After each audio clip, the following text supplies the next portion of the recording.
104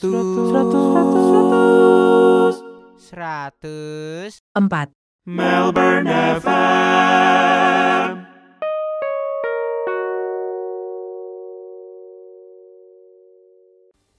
Shalom all, senang banget hari ini gue Ravelo bisa nemenin kalian di podcast gue. Hari ini mono podcast aja, gue pengen sharing, tiba-tiba diingetin something. Gila, kangen banget. Literally gue udah lama banget gak podcast, gak bikin podcast, gak siaran karena kesibukan juga. Hari ini pertanggal 26 Mei 2021. Mudah-mudahan gue gak gagap waktu ngomong karena beneran gue udah lama banget gak ngerekam. Dan hari ini cuma pengen sharing aja, merasa diingetin something gitu waktu baca Alkitab. Hari ini mono podcast aja, gue pengen sharing ke kalian. Semoga sharing hari ini bisa memberkati kalian semua. Jadi hari ini tuh gue lagi habis baca Perjanjian Lama. Gue lagi habis baca Keluaran 4. Keluaran 4 dari ayat 10 sampai 12. Buat yang gak ngerti konteksnya, Keluaran itu bercerita tentang Musa. Musa itu siapa? Musa itu orang yang dipakai Tuhan buat membebaskan bangsa Israel dari penjajahannya Mesir. Tentu ngeluarin suatu bangsa dari penjajahan bangsa lain tuh hal yang gak gampang gitu. Dan di ayat ini Musa itu seolah memberikan excuse atau alasan merasa bahwa dia tuh gak mampu gitu. Kita baca bareng-bareng dulu ya. Keluaran 4 ayat 10 sampai 12. Lalu kata Musa kepada Tuhan, Tuhan, aku ini tidak pandai bicara, dahulu pun tidak, dan sejak engkau berfirman kepada hamba-Mu pun tidak, sebab aku berat mulut dan berat lidah. Tetapi Tuhan berfirman kepadanya, siapakah yang membuat lidah manusia? Siapakah yang membuat orang bisu atau tuli? Membuat orang melihat atau buta? Bukankah aku, yakni Tuhan? Oleh sebab itu pergilah, aku akan menyertai lidahmu dan mengajar engkau apa yang harus kau katakan. Nah tapi guys, sebenarnya yang pengen lebih gue bahas itu ayat selanjutnya. Ayat selanjutnya kayak gue waktu baca, wadidaw, serem juga nih. Di ayat selanjutnya kayak gini. Tetapi Musa berkata, berarti ayat 13 ya. Tetapi Musa berkata, Tuhan, utuslah kiranya siapa yang patut kau utus. Terus gini dong, maka bangkitlah murka Tuhan terhadap Musa dan ia berfirman, bukankah di situ Harun orang Lewi itu kakakmu? Aku tahu bahwa ia pandai bicara, lagi pula ia telah berangkat menjumpai engkau, dan apabila ia melihat engkau, ia akan bersuka cita dalam hatinya. Maka engkau harus berbicara kepadanya dan menaruh perkataan itu ke dalam mulutnya. Aku akan menyertai lidahmu dan lidahnya dan mengajarkan kepada kamu apa yang harus kamu lakukan. Ia harus berbicara bagimu kepada bangsa itu. Dengan demikian ia akan menjadi penyambung lidahmu dan engkau akan jadi seperti Allah baginya. Dan bawalah tongkat ini di tanganmu yang harus kau pakai untuk membuat tanda-tanda mukjizat. Gila, waktu gue baca ini kayak bangkitlah murka Tuhan. Gue sih kalau dimurkai Tuhan takut ya gue ya. Kayak gak tahu ya, pas gue baca ini tuh gue tuh seolah dapet impresi, bukan impresi, seolah gue bisa membayangkan suatu ilustrasi kayak Tuhan dari atas ngomong kayak, lu ngeyel sama gue, lu gak percaya sama gue sang pencipta lu gitu. Maksudnya gini loh men, pahami dulu Tuhan itu yang nyiptain kita gitu.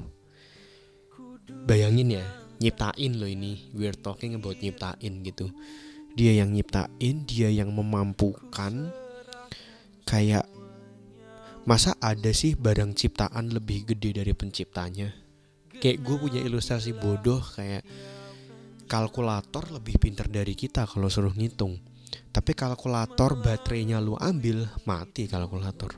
Komputer lebih pintar dari kita buat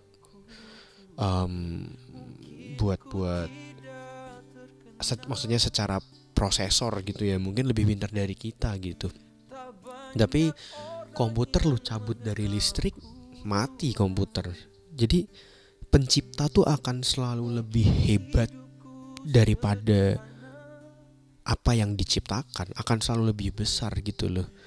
Dan saat Musa di sini seolah meragukan Tuhan dalam tanda kutip, terus Tuhan murka, kayak I can get that feeling gitu. Atau gini deh, kalau kalian pada nggak bisa bayangin ilustrasinya gitu, coba bayangin kayak gini deh. Gue kan cowok ya, suatu saat jadi bapak, walaupun gue belum jadi bapak sih. Cuman kayak cowok pasti ada pride-nya tersendiri gitu. Bayangin suatu saat kayak lu punya anak, terus anak lu tuh meragukan lu. Atau kalau buat yang belum punya anak deh, misalnya lu kerja, terus ada pegawai baru, terus kayak tiba-tiba meragukan lu yang udah kerja berapa tahun gitu. Lu yakin cara kerjanya kayak gini? Emosi kan lu pasti. Nangkep gak? Kayak diragukan tuh pasti ada sedikit emosinya gitu pasti. Ya sama kayak tadi gitu. Kayak lu punya anak gitu, lu udah hidup 30 tahun plus, yang pasti lu lebih tua dari anak lu, ya iyalah ya. Maksudnya lu lebih banyak pengalaman daripada anak lu, terus anak lu tiba-tiba, papa yakin hidup ini harus kerja. Kayak what? Kayak lu diragukan oleh seseorang yang lu ciptakan gitu, yang lu yang lebih muda dari lu, yang pengalamannya lebih less dari lu gitu. Misalnya gue sih dapet impresi seperti itu ya. Maksudnya gila, gitu aja emosi, apalagi Tuhan gitu loh yang nyiptain kita. Terus seringkali kita meragukan dia, seringkali kita kayak gak percaya sama dia, seringkali kita gak percaya bahwa dialah yang nantinya akan memampukan kita gitu loh dalam setiap langkah yang akan kita ambil di dalam hidup ini gitu. Saat kita diberi kepercayaan tapi lalu kita meragukan dia sebagai pencipta kita gitu. Dan seolah apa ya, waktu gue baca ini tuh gue kayak diingetin Tuhan tentang kelayakan dan tentang sok merendah gitu. Gue tuh lahir dari keluarga yang sangat menyongsong tinggi sopan santun gitu. To the point, dulu waktu kecil sempet ada masanya pas kita bisa menolak bantuan orang lain, gue tuh merasa keren gitu. Jadi pas mau dibantu apa sih, kan orang tua kan selalu hayo harus tahu sopan santun kayak gitu kan. Jadi dulu tuh kalau misalnya main ke rumah temen ditawari makan atau apa, terus pas gue bisa menolak tuh kayak ada rasa keren gitu. Kayak ada rasa gue gak mau ngerepotin. Pokoknya kalau mau dibantu apa, mau dianterin atau apa, kayak enggak usah, gak apa-apa, takut ngerepotin, enggak apa-apa, jangan, pokoknya rasa untuk menolak bantuan dulu tuh gue menganggap itu tuh keren gitu loh. Karena gue merasa bahwa keren nih gue nih, gak mau ngerepotin orang lain. Tapi gue kayak terjebak di suatu paradoks yang salah juga gitu. Dan gue berasa kayak bener juga ya, kayak diingetin Tuhan gitu loh. Dan itu konsep mikir itu menurut gue bisa merembet ke banyak hal gitu. Misalnya mungkin dalam hal ini mungkin salah satunya pelayanan ya. Saat kita dikasih privilege atau kesempatan buat bisa melayani Tuhan dan kita menolaknya gitu. Kalau ada satu hal tentang kekristenan gitu ya, yang gue boleh bilang gue tuh suka sedih, adalah saat gue tuh mendengar orang yang kita mintain tolong untuk melayani, dan dia tuh si orang ini bilang, jangan gue dah, gue nggak layak, gue nggak mampu, atau gue tuh orang berdosa dan ini dan itu dan pokoknya jangan gue lah gitu. Maksudnya gini, kalau dia nggak bisanya karena kesibukan, gue masih agak terima gitu. Tapi kalau si orang ini tuh nggak melayani karena mereka merasa nggak layak, nggak mampu, rasanya pengen gue salamin dan gue juga bilang sama men, gue juga gitu. Dan ya memang Ferdinand, ya memang lu tuh nggak mampu dan lu tuh nggak layak gitu. Kita itu dilayakkan gitu. Justru kalau kita mampu dengan kekuatan kita sendiri, fix deh kita tuh pasti bakalan jadi sombong dan belagu gitu loh. As simple as that gitu. Kita akan merasa bahwa pelayanannya ini punya gue. Kita akan merasa bahwa ini loh hasil yang gue kerjakan tuh ini, padahal enggak gitu. Kita tuh sama-sama gak layak dan kita sama-sama dilayakkan dan dimampukan. Makanya jangan ada yang memegahkan dirimu sendiri gitu. I will boast in Christ kalau kata lagu Hillsong gitu. Dan apa ya, ya itu sih, maksudnya gue merasa wah gila, ayat ini bagus juga ya, mengingatkan kita semua bahwa gila loh, kan apa ya, gue kayak ngaca ke diri gue sendiri aja sih. Kayak yang tadi gue cerita gitu, gue waktu kecil gue sempat merasa bahwa menolak bantuan atau menolak ajakan itu tuh kayak keren gitu. Mungkin Musa di sini juga kayak aduh jangan gue lah Tuhan, gue nggak mampu. Terus Tuhan murka loh. Terus gue juga jadi merasa bener juga ya. Gue kadang gue sekarang gitu kalau mau bantuin orang dan gue tuh ikhlas mau bantuin orang dan orangnya malah nolak, jujur gue agak sedikit ada tersinggungnya loh. Gue nggak tahu ya kalau teman-teman yang lain gimana, tapi gue dikit loh, gue sedikit ada tersinggungnya. Kayak lah, orang gue mau beneran bantuin lu.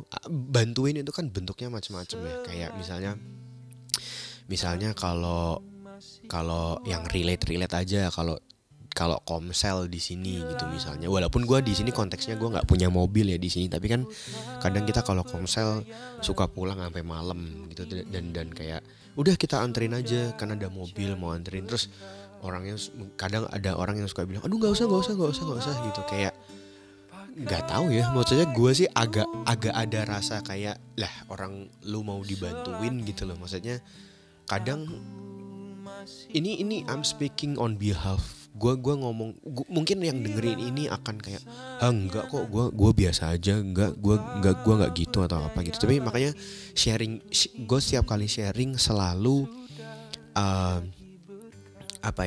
sharing itu tuh pasti pertama akan menyindir gue sendiri gitu. Sharing itu tuh pasti akan mengingatkan diri gue sendiri gitu, kayak bahwa terkadang saat kita menolak bantuan orang lain kita merasa keren gitu, tapi padahal enggak sama sekali gitu. Bahkan sebenarnya itu kayak dalam tanda kutip sedikit kurang ajar gitu.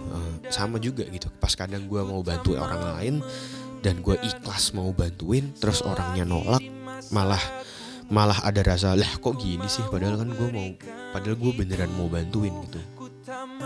Jadi apa ya, gue pengen ngingetin kita semua gitu.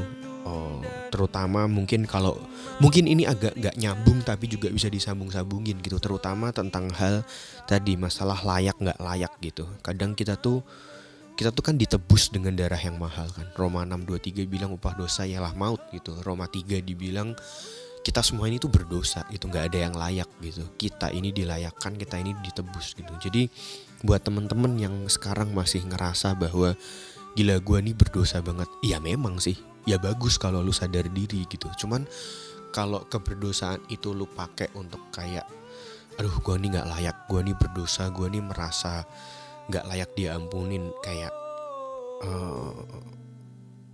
gue pernah merasa dan gue pernah berpikir bahwa sok merendah itu tuh keren, tapi Tuhan pun gak suka loh kayak gitu loh. Maksudnya Tuhan pun kayak gue ini udah tebus lu dengan darah yang mahal.